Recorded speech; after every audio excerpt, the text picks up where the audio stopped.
छात्रों, अपने इस वीडियो में हम पिछले टॉपिक को ही आगे बढ़ाएंगे, जिसमें हमने बताया था कि molecular structure of cell membrane में हमने सैंडविच मॉडल की तुलना की थी। सैंडविच मॉडल के बारे में बात कर रहे थे, जिसमें हमने पिछले वीडियो में बताया था आपको कि डैनियल डेविसन का मॉडल और साथ में यूनिट मेम्ब्रेन मॉडल।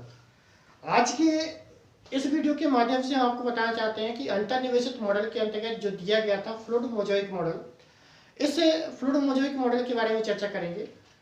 उसके पहले एक रिक्वेस्ट है कि जो लोग भी इस चैनल पर नए हैं वो है इस चैनल को सब्सक्राइब करें, साथ ही में बेल आइकन दबाएं ताकि आने वाली वीडियो का नोटिफिकेशन आपको समय से पूर्व मिलता रहे, वो आपकी स्टडी लगातार जारी रहे ताकि आप अच्छे से अच्छे अंक प्राप्त कर सकें। ठीक है, तो आइए इस वीडियो की इस टॉपिक की चर्चा करते हैं। क्या है फ्लूइड मोज़ेक मॉडल, किसने प्रस्तुत किया, जानते हैं। सबसे पहले हम बात करते हैं फ्लूइड मोज़ेक मॉडल। यह क्या है? एक प्रकार का अंतर्निवेशित मॉडल है। अंतर्निवेशित मॉडल, निर्वेशित मॉडल कहते हैं इसको। तो प्लाज्मा झिल्ली की संरचना को समझाने के लिए जो अंतर्निवेशित मॉडल था उसे हम फ्लूइड मोज़ेक मॉडल कहते हैं। क्या कहते हैं? Fluid mosaic model.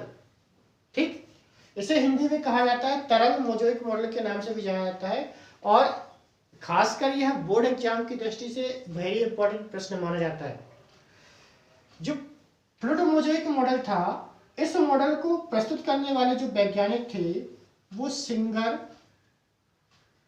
एवं निकोलसन थे। कौन थे? सिंगर एवं निकोलसन ने इस कह सकते हैं कि इस मॉडल को सन 1972 में प्रस्तुत किया था। कब प्रस्तुत किया था? सन 1972 में प्रस्तुत किया था। और इस मॉडल के अनुसार इन्होंने सबसे पहला पॉइंट बताया था कि इस मॉडल में बताया था इन्होंने कि जो प्लाज्मा झिल्ली है या सेल मेम्ब्रेन है, इस सेल मेम्ब्रेन में जो लिपिड और प्रोटीन की बनी होती है, तो इसमें लिपिड और प्रोटीन एक मोज़ेक अणु के रूप में व्यवस्थित होते हैं। इसमें लिपिड और प्रोटीन की तुलना लिपिड के समुद्र में तैरते हुए प्रोटीन की चट्टानों से की गई है। अर्थात कहा गया है कि बहुत सारे लिपिड का कह सकते लिपिड तरल के रूप में बह रहा है और उसमें प्रोटीन के जो अणु होते हैं वो धसे हुए हैं, कुछ भाग ऊपर निकले हुए हैं, जो देखने में ऐसे लग रहे हैं कि जैसे उसमें प्रोटीन की चट्टानें धसी हों। देखेंगे चित्र के माध्यम से कैसा क्या होता है। देखें, ये प्रोटीन के अणु है, ये प्रोटीन है और ये भी हम कह सकते हैं प्रोटीन है। ठीक है, और साथ ही में ये जो है इस प्रकार के हम बना रहे हैं, ये लिपिड के अणु हैं, ये लिपिड है और साथ ही में ये लोअर लिपिड कह सकते हैं, जैसे कि हमने यूनिट मेम्ब्रेन मॉडल में देखा था। ये लिपिड है, ये भी प्रोटीन है, हम प्रोटीन मान सकते हैं इसको, ये प्रोटीन है। साथ ही में ये प्रोटीन कह सकते हैं, ये भी प्रोटीन है, ये भी प्रोटीन है, और ये किस में धसे हुए? लिपिड के समुद्र में धसे हुए हैं, तो ये लिपिड बना देते हैं हम इस प्रकार। ये लिपिड मॉलिक्यूल है, ये लिपिड इस प्रकार, ये लिपिड का समुद्र है।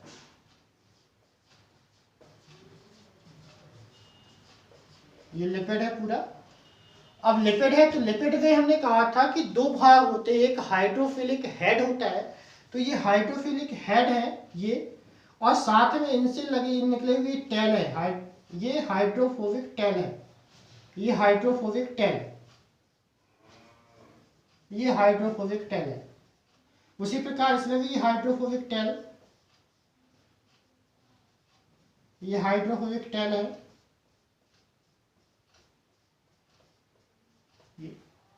ठीक है। तो हमने कहा इसमें तुलना क्या की गई, कहा गया कि लिपिड के समुद्र में जो प्रोटीन के अणु है ये तो धसे हुए थे, ये तैरते हुए पाए जाते हैं, ये कहा गया। तो ये क्या है? प्रोटीन है, ये प्रोटीन है, ये भी प्रोटीन है, ये भी प्रोटीन है, ये भी प्रोटीन, ये प्रोटीन, ये प्रोटीन, और बाकी जो ये वाले भाग है ये क्या है? लिपिड। आप कह सकते हैं उसको सामान्य तौर पे ये क्या है? लिपिड मॉलिक्यूल है, लिपिड मॉलिक्यूल है। ठीक है, और इसको हम कह सकते हैं लिपिड मॉलिक्यूल है, ये क्या है, प्रोटीन मॉलिक्यूल है। प्रोटीन मॉलिक्यूल है जिसको हम, प्रोटीन मॉलिक्यूल दो प्रकार में पाया जाता है। एक होता है इंट्रिंसिक प्रोटीन, ये क्या है, इंट्रिंसिक प्रोटीन है, इंट्रिंसिक प्रोटीन, इंट्रिंसिक प्रोटीन, और ये है एक्सट्रिंसिक प्रोटीन, एक्सट्रिंसिक प्रोटीन। अब देखिए इंट्रिंसिक प्रोटीन और एक्सट्रिंसिक प्रोटीन में क्या अंतर है। इंट्रिंसिक प्रोटीन देखा हुआ कि ये धसे हुए हैं, लिपिड में धसे हुए हैं, और ये एक्सट्रिंसिक प्रोटीन जो है बाहर की ओर है। तो आप समान तौर पे तुलना कर सकते हैं कि जो धसे हुए प्रोटीन है इनको निकालना आसान नहीं होता है, अर्थात लिपिड में धसे हुए हैं, इनको आसानी से नहीं निकाल सकता। लेकिन जो इंट्रिंसिक प्रोटीन है ये चिपके हुए हैं, इनको हम आसानी से अलग कर सकते हैं।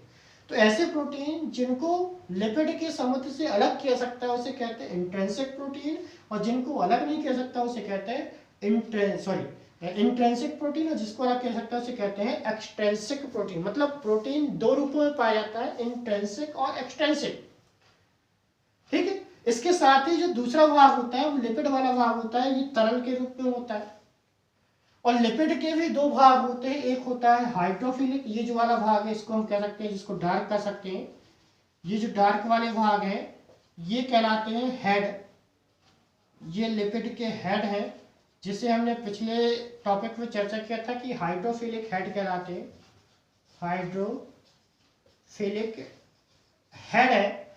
और इनसे निकली हुई ये जो टेल है इसे कहते हैं ये हाइड्रोफोबिक टेल कहलाते हैं। ठीक है, तो जो टेल होते हैं वो क्या होते हैं, एक दूसरे के सम्मुख होते हैं, और जो हेड होते हैं ये क्या है, एक दूसरे के अपोजिट होते हैं, अर्थात अभिमुख होते हैं। और ये पूरा भाग क्या कहलाता है, यहां से लेके जो इतना भाग है ये भाग कहलाता है लिपिड का। ठीक है, ये लिपिड कहलाते हैं।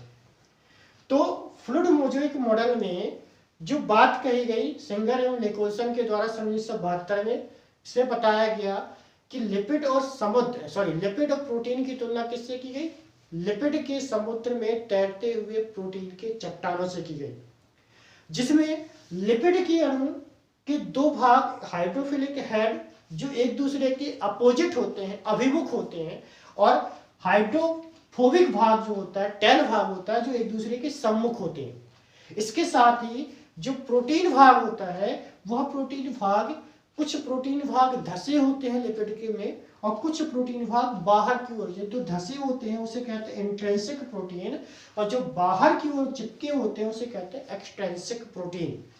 ठीक है, इस प्रकार लिपिड और प्रोटीन के अणु मोज़ेइक क्रम में व्यवस्थित होते हैं, इसलिए इस मॉडल को फ्लूइड मोज़ेइक मॉडल कहा। और यह किसके अंतर्गत आता है, अंतर्निवेशित मॉडल के अंतर्गत आता है, जो एक प्रकार का कह सकते हैं कि बाइलेयर्ड मॉडल ही कहलाता है। तो हमने प्लाज्मा झिल्ली की संरचना को, मॉलिक्यूलर संरचना को समझाने के लिए तीन मुख्य मॉडल प्रस्तुत किए। एक डैनियल डेविसन मॉडल, दूसरा यूनिट मेम्ब्रेन मॉडल, और तीसरा जो था वो सिंगर एंड निकोलसन का फ्लूइड मोज़ेइक मॉडल। ठीक है, तो ये तीनों ही मॉडल एग्जाम की दृष्टि से महत्वपूर्ण है। खासकर कह सकते हैं कि नीट वगैरह के एग्जाम में भी इनसे बहुत सारे क्वेश्चन बनते हैं। ठीक है, तो इस टॉपिक को थोड़ा सा डिटेल में चर्चा करना आवश्यक हो जाता है, इसलिए मैंने इस टॉपिक को थोड़ा सा डिटेल में बताया है। ठीक है, अगर वीडियो पसंद आई तो लाइक करें और शेयर करें। ठीक है, ताकि अधिक से अधिक लोग इस वीडियो से जुड़ सके और अपनी तैयारी कर सकें। धन्यवाद।